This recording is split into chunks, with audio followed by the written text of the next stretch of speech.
Boa noite. A partir de agora você assiste ao Espaço Público, programa de entrevistas ao vivo da TV Brasil. O programa de hoje entrevista o senador, futuro ministro do Desenvolvimento, Indústria e Comércio Exterior, Armando Monteiro.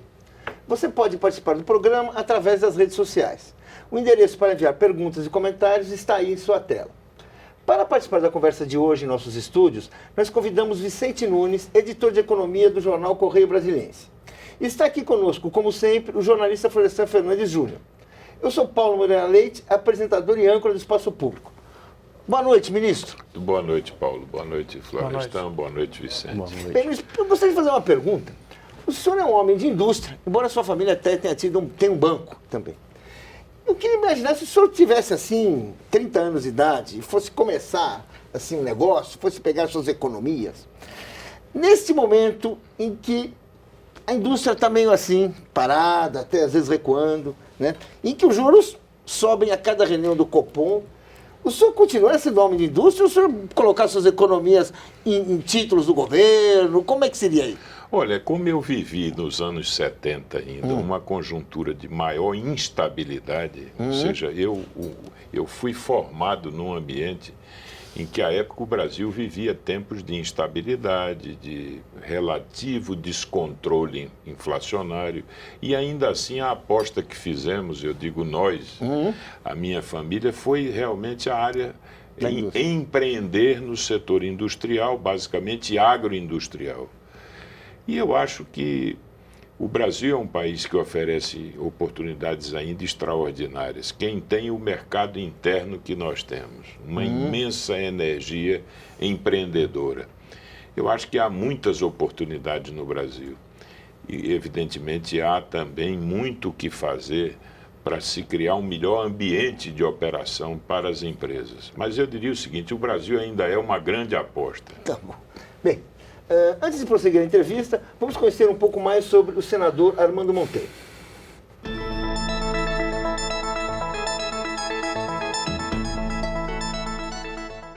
Aos 62 anos, Armando Monteiro Neto assume o Ministério do Desenvolvimento, Indústria e Comércio Exterior, com a missão de facilitar o diálogo do governo Dilma com os empresários brasileiros. Herdeiro de um dos principais grupos econômicos do Nordeste, o novo ministro nasceu numa família onde a política e a economia sempre andaram juntas. O avô materno foi o governador Agamenon Magalhães, um dos fundadores do nacionalismo econômico e um dos principais aliados de Getúlio Vargas na região. O pai, Armando Monteiro Filho, ocupou o Ministério da Agricultura na fase parlamentarista do governo João Goulart, onde defendeu a reforma agrária. Adversário do golpe militar de 1964, integrou o MDB durante o regime militar e mais tarde foi um dos principais aliados de Leonel Brizola. Formado em Direito e em Administração de Empresas, Armando Monteiro Neto foi 4 vezes presidente da Federação das Indústrias de Pernambuco. Durante 8 anos, foi presidente da Confederação Nacional da Indústria, a principal entidade do setor. Eleito deputado federal por 3 mandatos, tornou-se senador em 2010, com um mandato que só será encerrado em janeiro de 2019. Em 2014, Armando Monteiro entrou na campanha pelo governo de Pernambuco em posição de grande favorito. Acabou derrotado no primeiro turno por Paulo Câmara, no ambiente de luto e tragédia que se seguiu à morte de Eduardo Campos. Coordenador da campanha de Dilma Rousseff em Pernambuco, foi um dos responsáveis por uma vitória que garantiu 70% dos votos no segundo turno. Ministro, o Paulo começou o programa aqui falando sobre a questão dos investimentos possíveis no país, né? Falando da questão da taxa de juros que está muito elevada. E uma queixa dos empresários era com relação ao dólar. O dólar hoje bateu em 2,73. É uma surpresa para o senhor esse valor ou ainda o senhor acha que o cruzeiro ainda está valorizado frente à moeda? Olha, Florestan, essa discussão do câmbio é sempre uma discussão delicada. O tal câmbio de equilíbrio ou câmbio ideal, etc. O câmbio é um preço relativo que flutua em decorrência de fatores externos e fatores internos, mas nesse momento há um processo de valorização do dólar, da moeda americana, em vários mercados. Isso se deu não só em decorrência da recuperação da economia americana, que começa a se esboçar, mas também da política monetária nos Estados Unidos, que está mudando, está fazendo uma inflexão. Com isso, você tem uma alteração nos fluxos de capital, nos fluxos de poupança. Portanto, há uma tendência de valorização do dólar e, consequentemente, de desvalorização de algumas moedas, como o real. Eu acho que com essa desvalorização que já ocorreu, nós temos um câmbio que poderá realmente voltar a estimular o setor exportador, especialmente a área do setor exportador que encontra hoje mais dificuldades, que são as manufaturas. O Brasil tem realmente, ao longo do tempo, os custos para a indústria se elevaram extraordinariamente. Então, há uma perda de competitividade e o câmbio é um fator importantíssimo nesse processo. Então, a minha visão é que esse processo de desvalorização do real dará maior competitividade às exportações brasileiras, sobretudo de manufaturado. Ministro, o senhor está falando em competitividade e o senhor vai assumir um ministério completamente esvaziado. Hoje, nenhuma política industrial é feita dentro do Ministério do Desenvolvimento. Tudo é decidido pelo Ministério da Fazenda. Qual a garantia que a presidente Dilma deu ao senhor de que desta vez o Ministério vai ser prestigiado e o senhor vai sim poder definir as políticas industriais? Vicente, eu não concordaria com a sua contundência. É um ministério completamente esvaziado. Eu não diria isso. Você tiraria o completamente? Eu só tiraria o completamente. Não, eu diria o seguinte, que qualquer política industrial, ela tem uma interface com outras áreas do governo. A questão tributária, por exemplo, em lugar nenhum do mundo o Ministério de Indústria e Comércio define questões associadas a tributos. O que é que acontece? O Ministério é um ministério que demanda coordenação. O papel do Ministério é fazer uma coordenação dentro do governo, já que os instrumentos da política industrial estão dispersos em várias áreas do governo. Mas a ideia é trazer o sentido de coordenação dessas ações do Ministério, e nesse sentido, por exemplo, o Ministério tem alguns espaços importantes. Por exemplo, quando falamos de comércio exterior, a CAMEX, que é coordenada em termos executivos pelo MIDICT, tem um papel central. Mas hoje a CAMEX é um órgão burocrático, não decide nada, só bate o martelo. Veja, eu não diria, toda a questão de ex-tarifário, todas as questões vinculadas à defesa comercial, todo o encaminhamento das propostas relacionadas com os acordos, como se desenham os acordos comerciais. Agora, é evidente que tem questões que dependem da Fazenda, que tem uma interface com o Ministério de Relações Exteriores, que evidentemente a Casa Civil. Então, o que é que eu acho? Eu acho que há instrumentos que estão no MIDICT, exemplo, a política de ex-tarifário, o Inovar Alto, que é um instrumento importante da política industrial do Brasil. Toda a área de metrologia, a propriedade industrial e propriedade intelectual, a formulação da política industrial, o conceito da política industrial. Agora, o Ministério tem que se articular com os demais ministérios. Ministro, gostaria de entrar nessa discussão para imaginar o seguinte: o senhor vai defender a indústria, né? Vamos dizer assim, nesse ministério, pelo menos se tem alguém que vai estar preocupado com isso, é a indústria. E nós temos toda uma política econômica que é feita da área financeira, que é feita do equilíbrio, dos equilíbrios macroeconômicos, etc, etc. E, evidente, é normal que haja conflitos. A política é feita de conflitos. A gente pode imaginar que a presidenta vai ser o árbitro? Ela tem isso, vai arbitrar de um lado para outro? É ela, no fundo, que vai ser ali, ter a chave da coisa? Bom, Paulo, é evidente que a presidente, em alguns momentos, tem que arbitrar. Nós somos um único governo e seremos um único governo. Mas no governo, cada área tem sua missão. O que é que eu digo? O Brasil vai viver um período de ajuste, porque é fundamental buscar o reequilíbrio macroeconômico. Aliás, é uma pré-condição para relançar a economia brasileira, relançá-la em bases saudáveis. Agora, é evidente que o objetivo da política econômica não é fazer o ajuste é meio, é instrumento. O objetivo de política econômica é o crescimento, é a expansão do produto, do investimento, da renda. E o meu ministério joga no ataque, tá certo? E vai jogar no ataque, você pode ficar certo. O senhor fala em ajuste e uma das propostas que está colocada aí, que estão colocadas, é o Tesouro deixar de repassar dinheiro para bancos públicos, sobretudo para o BNDES. O senhor é a favor da capitalização do BNDES? Nos últimos 4 ou 5 anos foram quase 450 bilhões do Tesouro transferidos para o BNDES. O senhor acha que essa transferência toda de recursos públicos para o BNDES trouxe ganhos para a economia? Porque o investimento não decolou, a economia teve recessão no primeiro trimestre, muito provavelmente pode fechar o ano com queda, o PIB.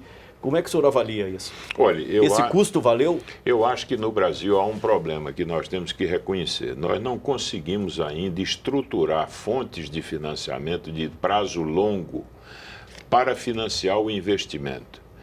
Isso se dá em decorrência, vamos dizer, da inexistência ainda de um ambiente institucional que favoreça.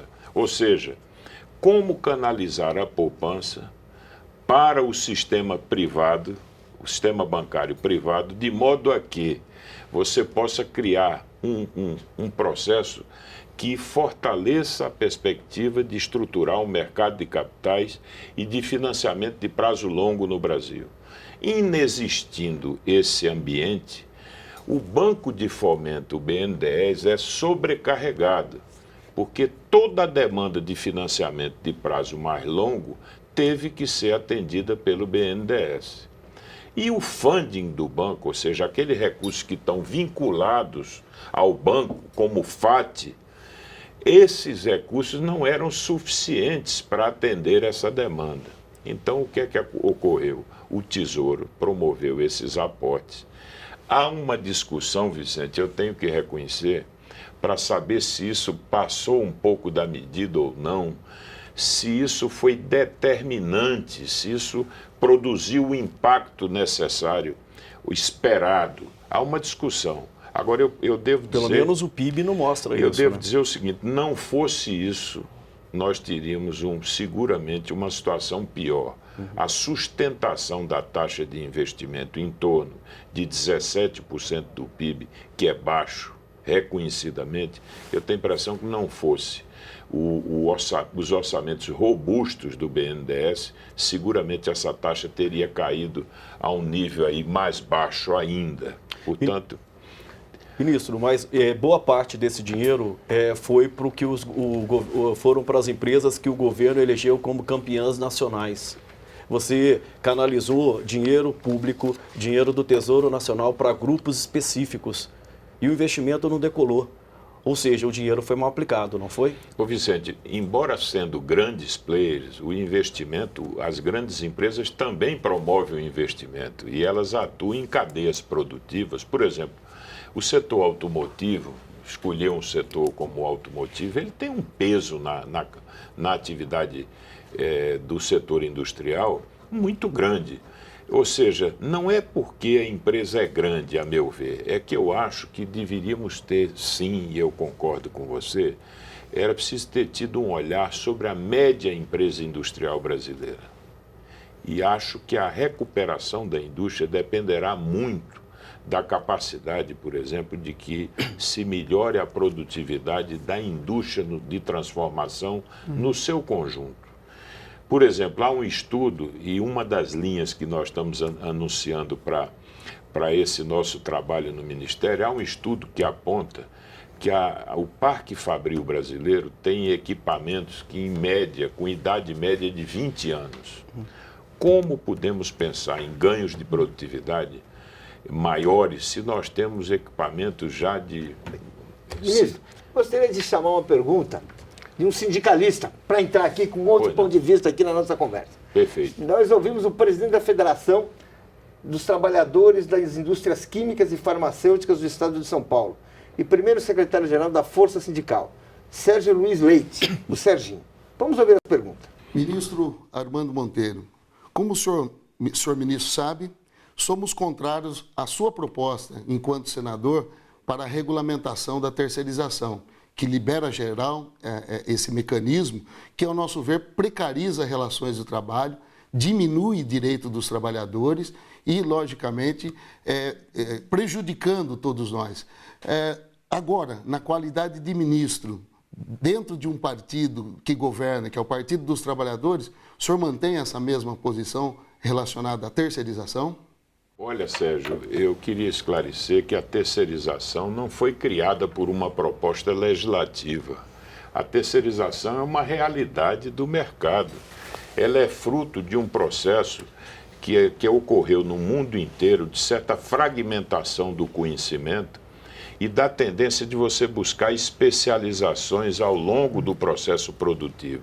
Portanto, não é produto de um projeto de lei, é fruto de uma circunstância que está presente na realidade econômica e o que se pretende com a lei é estabelecer um marco jurídico mais seguro e mais adequado para quem se utiliza da terceirização. Por exemplo, a Petrobras se utiliza largamente da terceirização. Várias realidades aí, tanto na empresa privada quanto em empresas públicas. Para mim, o desafio é oferecer um marco adequado, que dê segurança ao trabalhador e àqueles que contratam via terceirização. Há uma discussão sobre se pode se terceirizar a atividade meio ou atividade fim. Há uma discussão sobre responsabilidade solidária ou subsidiária de quem contrata. No entanto, eu defendo um modelo em que não se precariza e um modelo que ainda prevê uma corresponsabilidade da empresa que contratante. Evidentemente, desde que você possa esgotar essa etapa inicial, que é de exigir no processo de contratação que a empresa atenda uma série de requisitos. Se você não exige o atendimento de uma série de requisitos, deve subsistir em algum grau a corresponsabilidade na origem. Que essa regulamentação, esse avanço da terceirização é uma meta viável no governo Dilma? Olha, eu não diria uma meta viável, até porque eu não percebo, e lhe digo com clareza, eu não percebo uma ação do governo no Congresso para aprovar o novo marco da terceirização. Eu não percebo. Mas, por outro lado, sei que há várias iniciativas no Congresso e projetos que estão sendo discutidos e debatidos. Evidentemente que o governo acompanha, o governo mediou até alguns entendimentos, porque é uma realidade que está aí e veio para ficar. E, portanto, nós temos que encontrar um marco adequado para dar segurança. Ministro, recentemente a gente entrevistou aqui o professor Ladislau, que é um economista que fez pós-graduação na Europa, se formou na Suíça, e ele disse que essa história de ter o PIB como parâmetro econômico é uma grande bobagem, porque você tem que ver o bem-estar da população e o trabalho. O Brasil conseguiu, num longo período, ter uma taxa de desemprego muito pequena perto dos grandes países do planeta. Nós temos uma taxa de desemprego hoje ao redor de 4%. E temos um salário que foi um salário mínimo que aumentou e garantiu o consumo. O senhor acha que nesse quadro que o senhor vai assumir a partir do ano que vem, será possível manter essas duas condições, emprego e salário?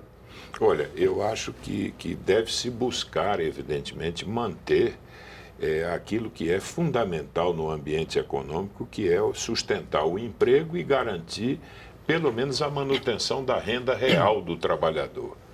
Eu reconheço que houveram, nos últimos anos, ganhos de renda muito significativos e que nós estamos num regime de quase pleno emprego. Isso tem um lado muito bom e tem um lado preocupante.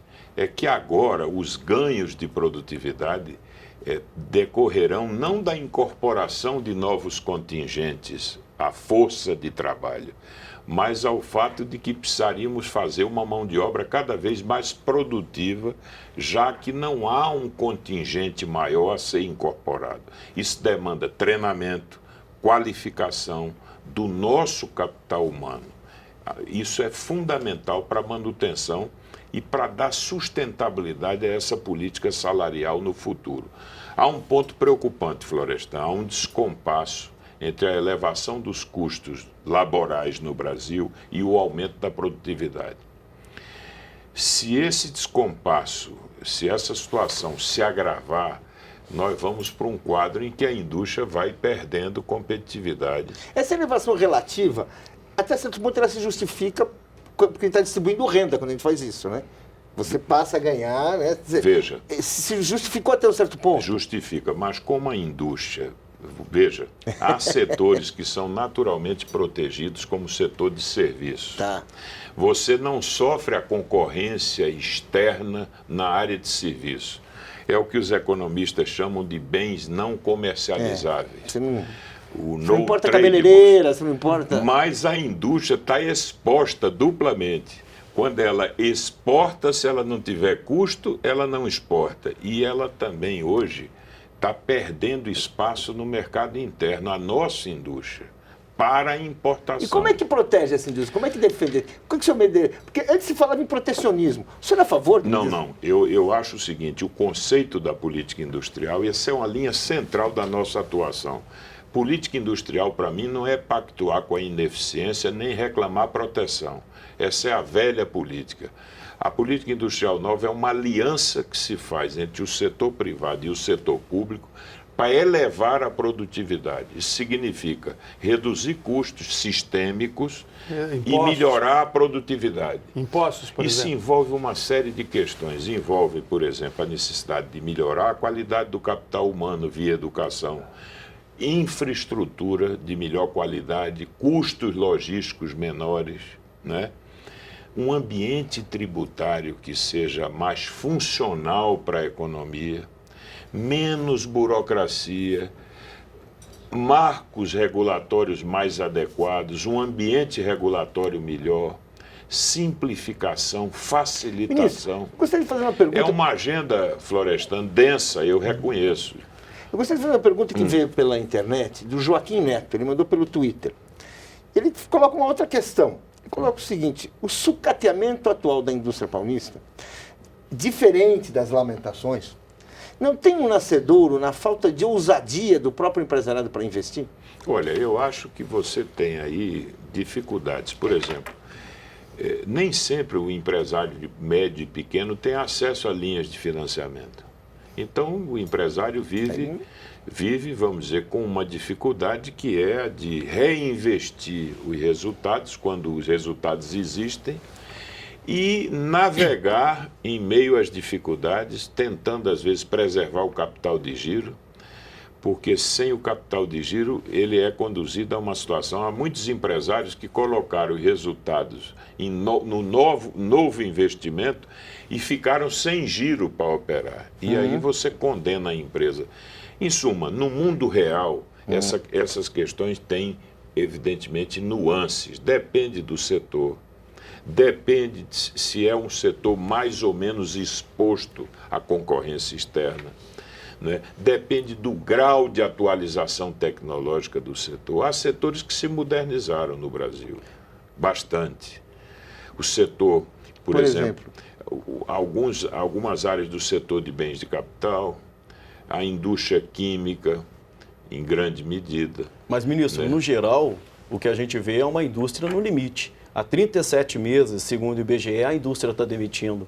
Hoje a CNI divulgou as projeções dela para o ano que vem. A indústria vai crescer 1%. Não vai recuperar a perda desse ano, que será de 1,5%. 1,7, mais ou menos. Ou seja, o que está acontecendo com a indústria? Veja bem, o que está acontecendo é um problema estrutural de perda de competitividade. Por exemplo, o importado, há 7 anos atrás, em 2006, a balança de manufaturados era positiva, ou seja, entre o que o Brasil exportava e importava, em aproximadamente 6 bilhões de dólares. Hoje essa balança é negativa em 90 bilhões de dólares.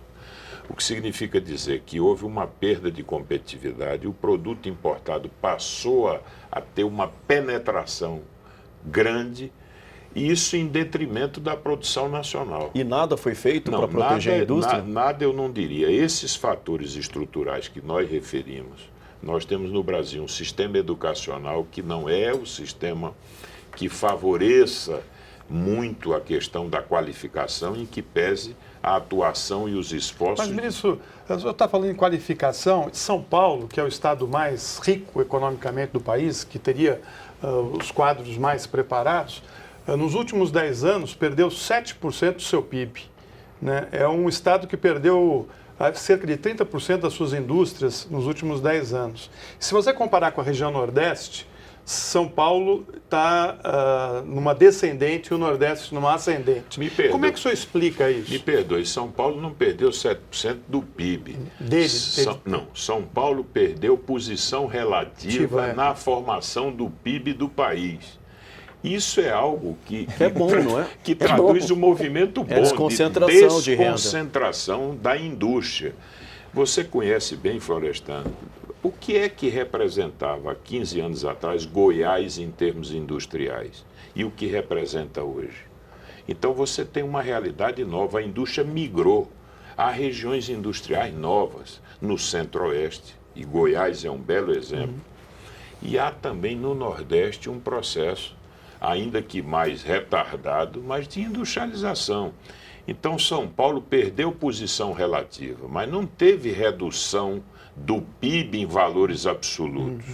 Não teve. Agora, se o maior pedaço da indústria de transformação no Brasil ainda está em São Paulo, e a indústria de transformação vem perdendo espaço no Brasil, é evidente que São Paulo sofre esse processo.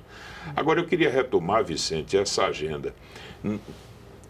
Primeiro, o Brasil construiu, e isso é um trabalho de gerações, uma das mais importantes plataformas manufatureiras, a mais importante da América Latina. Isso é um ativo, é um patrimônio de gerações. Nós não podemos aceitar o desmonte da indústria brasileira. E, para isso, precisamos de política industrial. Houve uma época que ainda se discutia se há ou não espaço para política industrial. Mesmo as economias maduras estão relançando a indústria com políticas industriais afirmativas. Então, o Brasil tem que ter política industrial. E aí, precisamos promover um esforço em várias direções.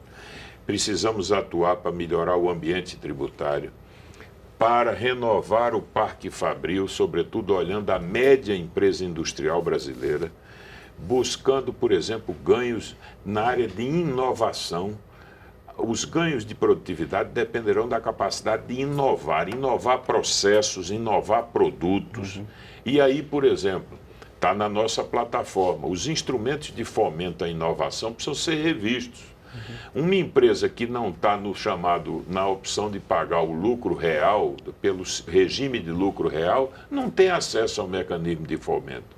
E grande parte das empresas estão no regime de lucro presumido, estão excluídas, portanto. Então, nós precisamos rever esse marco da inovação, atualizá-lo, e precisamos ter uma posição muito firme nessa área da política comercial brasileira. Bem, vamos fazer um rápido intervalo, mas voltamos em instantes entrevistando o senador, futuro ministro do Desenvolvimento, Indústria e Comércio Exterior, Armando Monteiro Neto. Você poderá enviar perguntas pelos endereços que aparecem na sua tela. Não saia daí.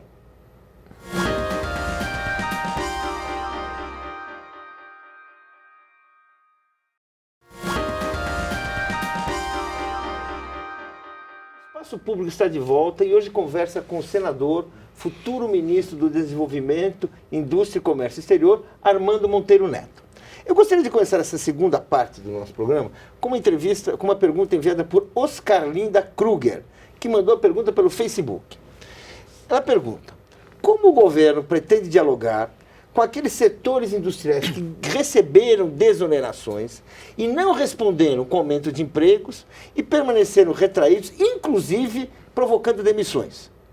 Como que vai ser isso aí? Como é que vai ficar assim, não vai ficar assim, vai ter uma barganha? Porque, né? Paulo, eu queria dizer que ela nos coloca uma questão importante, que é o seguinte: a política industrial tem que ser avaliada permanentemente. tem que se avaliar o efeito das medidas, né? Você não pode criar, vamos dizer, instrumentos que sejam permanentes, independentemente dos resultados que produzem. Então, o governo tem que ter uma capacidade de fazer uma avaliação dos resultados das medidas. Por exemplo, eu não tenho dúvida que a desoneração da folha de pagamento foi importante para os setores industriais contemplados. Por quê? Porque a indústria está sendo mais afetada por essa concorrência em escala global e o custo unitário do trabalho é muito alto no Brasil. Então, você não podia reduzir salário. E aí, evidentemente, você tinha que diminuir os encargos que incidem sobre a folha. Foi um movimento, a meu ver, adequado. Agora, o que é que aconteceu? De repente, estenderam a desoneração a alguns outros setores. Virou uma farra do boi, né? E aí você pode questionar se isso era efetivamente necessário. Setores que não estão sendo ameaçados pelo produto importado. Pelo contrário, setores que são sócios da importação e que tiveram também o benefício. Então, o que é que eu acho? Eu acho que nós temos que fazer permanentemente uma avaliação do resultado da política. Ela está certa. Vamos ver se os setores que foram desonerados ofereceram as contrapartidas que justificaram a concessão do benefício. Ministro, eu queria falar sobre confiança. Hoje o Brasil vive uma crise de confiança. Os empresários não investem, os consumidores estão retraídos. Agora mesmo as pesquisas mostram que no Natal os consumidores vão comprar menos do que compraram no Natal passado. Como reverter essa onda de confiança? O que a gente vê é que nos últimos 4 anos o governo foi leniente com a inflação. A inflação ficou muito próxima do teto da meta por um longo período. Na verdade, está há 4 meses acima do teto da meta e pelas contas do Banco Central vai chegar a 7% no primeiro trimestre de 2015. Os juros estão subindo, mas não estão sendo suficientes para conter a onda de reajustes. Como resgatar a confiança na política econômica? Basta a nomeação de Joaquim Levy para a Fazenda, Nelson Barbosa para o Planejamento, para se resolver tudo? Não, é claro que não. Eu acho que essa convocação do Levy e do Nelson Barbosa, que agora fica no Planejamento, eu acho que é um sinal que o governo emitiu de que vai fazer um ajuste e buscar um reequilíbrio macroeconômico. E está claro também que a política fiscal precisa estar melhor coordenada com os objetivos da política monetária. O Banco Central estava sobrecarregado. Você tinha uma política fiscal expansionista e por consequência, o Banco Central ficava sobrecarregado. Agora, há uma disposição de promover uma melhor coordenação das políticas fiscal, monetária e cambial. Daí resulta o equilíbrio macroeconômico. Então, eu acho que quando os agentes econômicos, o consumidor também perceber que nós estamos certos, estamos caminhando na direção de um ajuste e começar a perceber os resultados desse processo, eu tenho certeza que nós vamos ver fortalecida a confiança do empresário e vamos elevar o investimento. Eu não tenho dúvida disso. Na medida em que se aumenta a poupança pública, que se estimula os agentes privados e que nós atuemos também em meio a esse período de ajuste nessa agenda que eu falei, que não demanda muitos recursos, ou seja, não tem muito impacto fiscal e melhora muito o ambiente de operação das empresas. Eu gostaria de fazer uma pergunta que tem um pouco a ver com isso. Edna Andrade mandou uma pergunta pelo Facebook, que é assim: o que o ministro pode dizer sobre o enfrentamento da opinião estrangeira sobre as escolhas estratégicas da presidente Dilma? É assim, nós passamos ano passado grandes jornais, Financial Times, Economist, denunciando praticamente a política econômica da presidente Dilma. Como é que o senhor vê isso? Olha, primeiro eu acho que essa opinião das grandes órgãos especializados da imprensa internacional, ela oscila muito. Há momentos em que parece que há uma posição mais benevolente, há momentos em que assume uma posição mais crítica. Eu acho que nós não temos um quadro de descalabro na realidade da gestão econômica. Eu acho que houve um esforço para promover as chamadas medidas anticíclicas.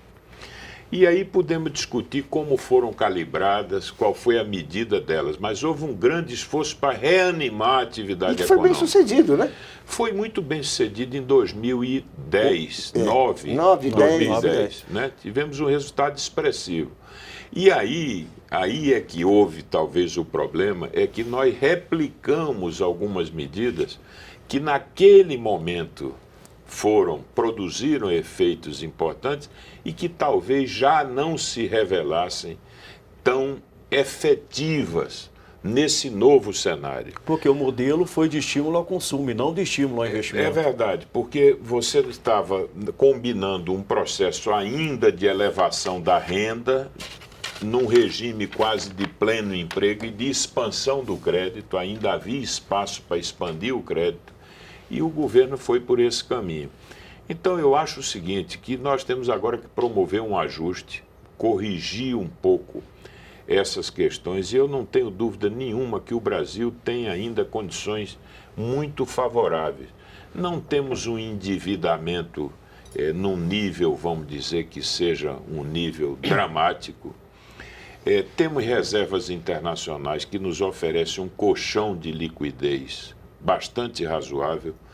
Temos um mercado interno e oportunidades para o investidor estrangeiro fantástica. Veja, por exemplo, se você for elencar os projetos na área de infraestrutura, que são extremamente atrativos para o investimento externo, e eu acredito muito, Vicente, que nós vamos ter agora um processo muito ágil para poder promover concessões, parcerias público-privadas, atrair a poupança privada e a poupança externa para investir em infraestrutura. Então o Brasil oferece oportunidades extraordinárias. Eu acho que com o reequilíbrio macroeconômico, nós vamos, sem dúvida nenhuma, criar condições para que um novo ciclo de crescimento possa ser inaugurado no Brasil. Essa questão da Petrobras vai impactar, já está impactando, os investimentos da empresa. Ou seja, a Petrobras era uma das grandes alavancas de investimento da economia na economia brasileira. Com toda essa questão do desvio por parte de empreiteiras e empresas que trabalhavam com a Petrobras, outros setores públicos também deram uma travada. Isso não vai prejudicar o seu ministério no ano que vem, nos próximos anos? Sem dúvida nenhuma, Florestan, que essa questão da Petrobras é uma questão preocupante e que afeta o ambiente econômico do país pelo extraordinário peso que a empresa tem, que é muito demandante de bens que são produzidos aqui no Brasil. Por exemplo, o setor de bens de capital. A Petrobras tem um peso extraordinário nesse processo. A Petrobras tem o maior programa de investimentos. A Petrobras responde por uma grande parcela da taxa de investimento no Brasil, pela dimensão do seu programa. 13% do PIB da Petrobras. É algo muito, muito importante para o conjunto da economia. Agora, o que eu acho é que há um problema agora na Petrobras, todo esse processo aí que vai exigir um novo padrão de governança na empresa, um novo modelo. E eu tenho certeza que essa reestruturação da empresa será feita. Agora, a Petrobras é uma grande empresa e continuará a ser uma grande empresa. Uma empresa que fatura 350 bilhões de reais por ano. Uma empresa que terá já uma boa maturação dos investimentos que foram feitos na área de exploração. Nós vamos aumentar a produção agora no próximo ano, nos próximos 2 anos, de maneira significativa já. Então eu acho que a Petrobras, em que pese essa crise, que nós reconhecemos, e os desdobramentos dela, eu acho que a Petrobras reestruturada, com um novo padrão de governança, a Petrobras poderá logo, logo voltar a ser esse fator importante para não só ajudar a sustentação do investimento, como estimular toda a cadeia produtiva que depende desse setor de óleo e gás. O senhor acha, por exemplo, que a Petrobras vai ter condições de tocar os investimentos? O ano que vem ela vai precisar captar 45 bilhões no exterior para poder fechar as contas, sendo que 70% disso no primeiro trimestre. E o mercado externo está vivendo estresse por conta aí da Rússia. Hoje, inclusive, a moeda russa levou todos os países emergentes, as moedas dos países emergentes juntos, inclusive o real. O mercado está muito hostil ao Brasil e a Petrobras manchou muito a imagem das empresas brasileiras lá fora. Como resgatar a confiança? Olha, eu acho que nesse momento há sim, sobretudo na percepção externa, um problema com ações que foram iniciativas até de investidores minoritários da Petrobras que estão hoje lá fora fazendo um questionamento. A Petrobras tem uma presença importante em algumas bolsas, como por exemplo a Bolsa Americana. Isso tudo é algo preocupante. Mas a Petrobras tem hoje um caixa razoável. A Petrobras tem, como eu disse, uma geração de caixa em que pese todos esses problemas, ela tem geração de caixa. Veja que é uma empresa que gera de caixa 25, 30 bilhões de reais por ano. Então eu acho que, embora eventualmente afetando o programa de investimento da companhia no primeiro momento, né, ela tem sim condições de enfrentar eventuais problemas de liquidez que se coloquem no curto ou no médio prazo. Você acha que está faltando? Você está falando, o professor colocou as perguntas, assim, que está faltando, assim, por parte da Petrobras, por parte do governo, explicar melhor. Porque você vê, pelo noticiário, você tem a impressão que virou uma casa de marimbondo, que aquilo dali não sobra mais nada, e a impressão é muito ruim. Não está faltando um pouco uma explicação melhor, uma coisa de mostrar mais transparência e mostrar, passar limpa essa história. Tem uma investigação, como empresas como a Alstom passaram. Em várias empresas assim, e casos até mais graves, que inclusive tiveram repercussão aqui. E não está faltando um pouco isso? Eu acho que no mundo corporativo, seja ele de empresa privada, etc., nós assistimos em vários momentos, em vários lugares do mundo, problemas como esse, de corrupção. Mas a diferença é que a própria empresa tem que ter mecanismos capazes, vamos dizer, de diante disso, não é? Responderem rapidamente para que você possa blindar a empresa dos efeitos, vamos dizer, desse processo. Eu reconheço que a estrutura de governança da Petrobras revelou fragilidades. Mas, ministro, não é só a Petrobras. Se eu pegar, por exemplo, em São Paulo, o caso dos trens, né, você vê que o que ocorreu lá tem ocorrido sistematicamente em empresas públicas estadual, municipal, federal, ou seja, está tudo contaminado dentro de um sistema que o senhor deve conhecer bem, porque o senhor é candidato, já foi várias vezes candidato a deputado ao Senado e ao governo, de uma política que depende do recurso privado, né, principalmente das empreiteiras. Quer dizer, como é que a gente vai mudar essa situação sem mudar o financiamento de campanha? Veja, eu acho que o processo aí é um pouco mais complexo. Eu acho que você tem que ter no Estado, seja em que nível for, condições de exercer controles adequados para coibir e controlar processos como esse. Veja que no caso do metrô de São Paulo e da Petrobras, os agentes privados são completamente diferentes. Você tem, de um lado, empresas brasileiras, no caso da Petrobras, e também empresas estrangeiras no processo. E no caso do metrô, você tem uma presença preponderante de empresas internacionais, que terminaram, vamos dizer, se associando a interesses aí que produziram essas distorções. Eu acho que nós temos que melhorar o modelo de governança e de controles, alguns aperfeiçoamentos legais. Precisamos de uma legislação mais dura no que diz respeito à questão do combate a práticas de corrupção no setor público. Nós temos agora e teremos uma legislação muito mais rigorosa Há uma discussão sobre a questão da responsabilidade penal da própria pessoa jurídica, é uma discussão que está instalada aí, né? Portanto, a sociedade brasileira tem que avançar nisso. Agora, o problema do financiamento, como você coloca, é uma discussão que está aí colocada. Há distorções, há um peso extraordinário que alguns setores, e sobretudo que as empresas, terminam por ter no financiamento do processo político como um todo. Há uma discussão sobre limites à contribuição das empresas.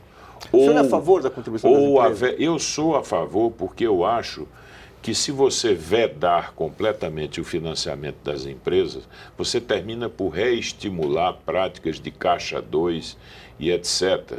Então eu acho que a questão deve ir na direção de transparência, limites de valor para que você não desequilibre o processo, né?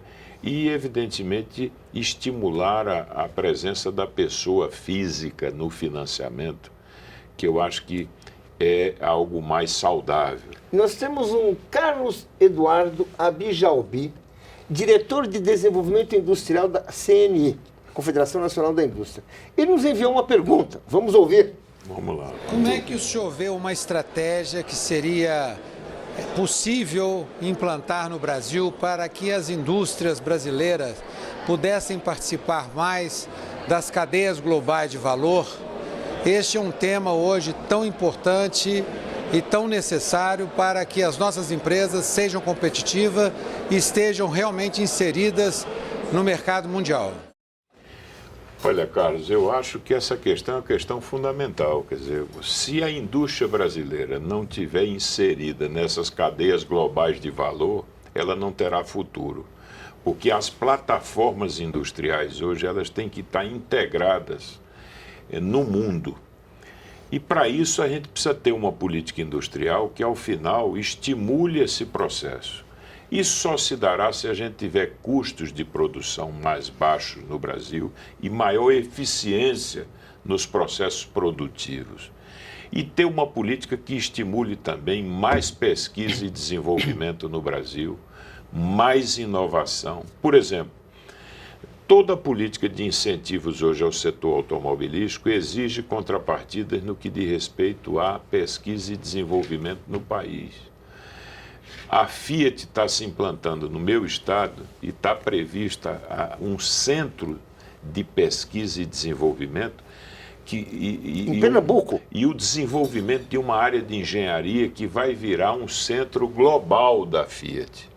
Então, eu acho que precisamos manejar a política industrial de modo a buscar essa integração.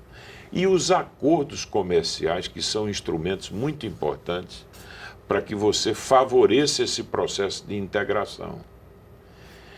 E uma discussão também muito, a meu ver, necessária de como calibrar essas políticas de conteúdo local na produção. A União Europeia abre um processo contra o Brasil reclamando do Inovar Alto, né, que sobretaxou as importações em 30 pontos percentuais, importações de carros. Como o Brasil está preparado para justificar? Tem argumentos suficientes para vencer a União Europeia? Olha, eu acho que sim, desde que você possa mostrar que isso está articulado a uma política industrial que foi explicitada de forma clara, que tem, vamos dizer, que se inspira também em algumas experiências internacionais. E, evidentemente, o Brasil precisa se preparar para essa discussão e se apresentar nesse fórum de forma muito preparada para poder enfrentar essa discussão. Eu acho que nós temos amplas condições de poder de fazer valer a posição do Brasil e, evidentemente, precisamos de um suporte adequado, por exemplo, isso passa pela contratação de escritórios especializados nessa área, ou seja, precisamos estar muito bem assessorados e eu tenho certeza que tanto o setor privado quanto o setor governamental vai estar preparado para poder atuar nesse processo. O senhor espera retaliações pesadas? Olha, não. Eu acho que nós vamos poder evitá-las e acho que vamos preservar os instrumentos da política industrial, que ela se justifica plenamente à luz de todas as experiências internacionais. Ministro, eu queria falar um pouco de política. O senhor foi candidato ao governo do estado de Pernambuco e era talvez um dos candidatos que tinha como certa a vitória ainda em primeiro turno em Pernambuco. E no final o senhor acabou perdendo a eleição no primeiro turno. E como articulador da campanha da presidente Dilma, foi vitorioso no segundo turno com quase 70% dos votos. Como é que o senhor explica isso? Que o senhor perde a eleição e ganha a eleição para a presidência com quase 70% dos votos de Pernambuco? Florestan, primeiro porque talvez a presidente Dilma seja melhor candidata do que eu. Mas eu acho que quem acompanhou o processo lá em Pernambuco sabe que nós tivemos uma eleição atípica. Houve um fato que gerou uma comoção extraordinária, que todos conhecem, e que mudou um pouco o curso da eleição em Pernambuco. Eu digo isso não para poder nem de longe sugerir que o resultado não expressou a vontade do povo e que não seja de resto legítimo como foi. Mas houve sim um momento claro no processo que foi um divisor de águas do processo eleitoral. A partir daquele momento a coisa mudou o curso da eleição. A morte do Eduardo Campos. A morte do ex-governador Eduardo Campos, que tinha um grande prestígio popular e que era uma figura muito querida, muito forte no Estado. E houve, por assim dizer, a eleição ganhou um sentido de homenagem à memória do governador. Muito bem, o que é que me pareceu? É que no primeiro turno houve claramente a expressão dessa homenagem. Tanto que Marina ganhou de Dilma no primeiro turno. O dado que reforça essa colocação que eu faço é que Marina, sem ter um maior enraizamento na vida política de Pernambuco, sem ter prestado serviços a Pernambuco, sem ter nenhuma identificação com a história recente de Pernambuco, consegue ganhar de Dilma em Pernambuco. E o que é que acontece? No segundo turno, aí muda o cenário e me parece que aí sim houve uma avaliação do que é que representaram os governos Lula e Dilma para Pernambuco. E eu diria que, embora respeitando muito a figura pública do governador, do ex-governador e meu colega no Senado, Aécio Neves, Aécio nunca teve uma maior identidade com a região e muito menos com Pernambuco. Eu gostaria de avançar um pouco nessa discussão, falando dos empresários de São Paulo, que parece que assim como existe uma questão, os empresários de São Paulo também, parece que tem uma postura assim, eles têm os seus líderes, só gostam dos seus líderes, eles não enxergam o desenvolvimento como uma escala nacional, existe uma espécie de nacionalismo paulista, e que isso afeta, isso... Como é que é isso? Como é que o senhor que foi presidente da CNI, olha, como é que afeta isso? Eu tenho, teve uma experiência na presidência da CNI, e a CNI foi identificada durante muito tempo como uma entidade que era espaço das lideranças do Nordeste. São Paulo fica festa. Mas, evidentemente, como entidade nacional, é evidente que lá o voto do Estado do Nordeste vale tanto quanto o voto de São Paulo. Ou seja, a eleição não expressa o PIB industrial, ela expressa a realidade geoeconômica e a expressão federativa da representação industrial no Brasil. Mas eu tive uma experiência interessante, porque nós criamos o Fórum Nacional da Indústria para trazer as entidades civis de representação, não sindicais, vamos chamar assim, para a CNI. E aí tivemos uma experiência muito bem sucedida, tanto que o fórum é algo muito vivo hoje ainda. 42 associações setoriais da indústria estão integradas à CNI. Então nós, por assim dizer, tonificamos a representação da CNI. De tal modo que você associa a georrepresentação, que é essa dos estados, das federações, a expressão setorial da indústria que está representada por essas associações. Agora, é evidente que São Paulo tem e terá sempre um peso extraordinário pelo que representa. Eu tenho muito respeito a algumas lideranças da indústria de São Paulo, né, e lideranças empresariais de São Paulo. Não tenho nenhuma dificuldade. Às vezes eu vejo na imprensa algumas... Não tenho nenhuma dificuldade de interlocução. Por exemplo, recebi do Paulo Scaff uma manifestação de muita, eu diria que de muita confiança nesse desafio que nós vamos enfrentar. Temos nessas associações setoriais todas a melhor relação. Então eu acho que vamos trabalhar juntos nessa agenda, que não é só uma agenda, é uma agenda do Brasil, e aí é uma agenda de São Paulo. Bem, eu queria agradecer o nosso convidado de hoje, o novo ministro Armando Monteiro Neto, especialmente a você que está nos assistindo. Agradecemos também ao jornalista Vicente Nunes e a Florestan Fernandes Júnior.